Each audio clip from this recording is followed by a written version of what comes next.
Vous pouvez. Demain, vous allez peut-être. Vous êtes en train d'assumer des choses. Mais laissez-moi, je vous fais confiance. Prenez l'engagement. Vous n'allez pas privatiser le débat, J'en prends pardon. l'engagement solennel. Je ne suis tenu par Monsieur personne. Fillon est encore je suis très libre. en retard. Le financement est transparent. Il est soumis à une commission. Mais nous ne Les serons pas, donateurs nous sont ne serons pas- protégés par la loi Vous dans leur continuerez identité. cette Ce n'est pas un conversation. débat à deux, Personne. c'est un débat à 5. Merci. Pardonnez-moi. Oui, mais il faut bien qu'il y ait un débat au PS. Oui. Formidable. Là-dessus, Non, je non, vais ne rassurer Monsieur répondez Mélenchon. pas, Monsieur Macron. Vous êtes très Par exemple, si je lis ce que dit Benoît Hamon, il dit que vous jetez l'Europe, je cite, il dit qu'il ne faut pas répondre, enfin, ses amis ou lui disent, on ne répond pas à un nationalisme de droite par un nationalisme de gauche. C'est comme ça, vous êtes un nationaliste de gauche? Je ne peux rien pour Benoît Hamon et je crois que personne ne peut rien pour lui. Donc, qu'est-ce que vous voulez, pauvre homme? Je ne sais pas où j'ai mis la bouée de secours, je la lui jette dès que je la trouve. Bon, je lui ai proposé de dialoguer pour dire on arrête ce genre de comédie ridicule, parlons sérieusement du fond de ce qu'on propose. Je vais vous redire mon argument pour que vous l'entendiez. Mais d'abord, je vais vous dire une chose. Oui, je crois à la France.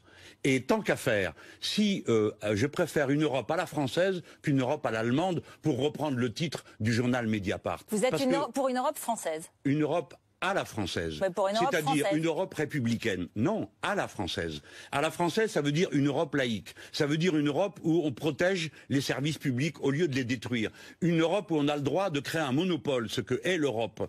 Le monopole, par exemple, de l'énergie, pour l'électricité, où on ne vend pas les barrages. Une Europe du monopole du transport avec la SNCF. Oui, je crois à une forme d'Europe à la française. J'ai le droit quand même. Et dire ça, ça n'est pas faire preuve d'un nationalisme étroit et étriqué. Parce que les valeurs françaises sont des valeurs universelles. Ça s'appelle liberté, égalité, fraternité. Pas honneur et patrie ou je sais pas quoi, qu'il y a dans les autres pays, mon droit et mon roi et je sais pas quoi. Des choses qui valent pour tous les êtres humains. Je crois à ça. Mais le point de départ, donc c'est pour ça que je dis à Hamon, au lieu des petites phrases qui jettent du venin et du fiel pour ensuite permettre à Madame Elkrief de me regarder avec un sourire d'une oreille à l'autre en disant, ben vous, la mal parti, mon pauvre Mélenchon, vous avez un sac à dos rempli de pierres et d'épines. Bon, c'est ça que vous faites. Et je le comprends, parce qu'il l'a fait pour ça. Il y a un peu d'humour. Mais bien sûr, mais lui, il le fait pour ça, c'est pour vous en parler. C'est stupide. Mieux vaut prendre les choses par le point de départ. Benoît Hamon et tous les autres. Et tous les autres.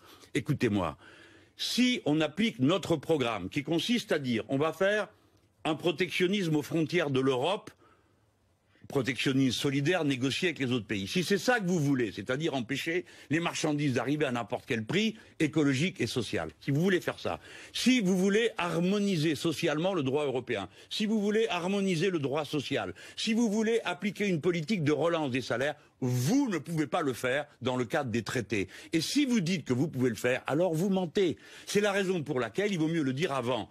Nous appliquerons notre politique, plan A, on discute avec tous les autres, on leur dit, écoutez, bon, si ça vous plaît pas de faire ça chez vous, le faites pas. Mais nous, on veut le faire chez nous. Plan A, vous acceptez qu'on le fasse chez nous.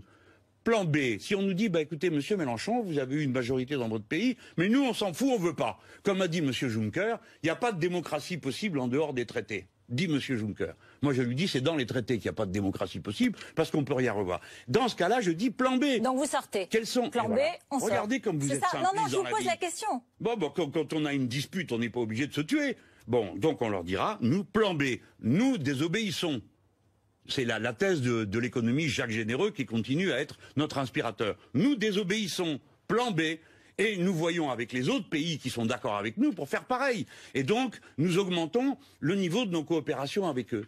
Voilà, nous n'accepterons plus cette forme d'Europe-là, nous n'en voulons pas. Et nous devons aller au bout de notre raisonnement. Et maintenant, j'attends de voir ce beau parleur de Macron-là, qui fait son numéro l'Europe que, etc. Pour l'instant, tout ce qu'il a mis sur la table, c'est les idées de François Hollande. Un parlement de la zone euro, on ne sait pas pourquoi faire, il y en a déjà un. Un budget de la zone euro, on ne sait pas pourquoi, il y a déjà un budget. Et un gouvernement économique, on aimerait bien savoir qui va diriger. Plus intégré avec des cercles